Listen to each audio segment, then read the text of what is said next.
hanging bridge na dinaanan namin kanina. Including sa therapeutic din naman yung lugar nga lang yan. As long as peaceful, you have peace sa lugar. Okay siya nga lang noisy.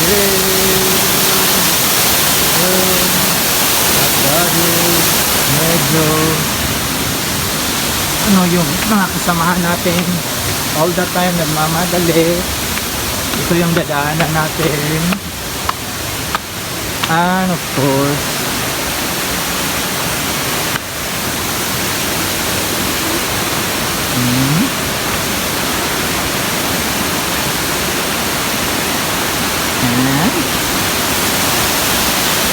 and yung falls ay ito dito tayo.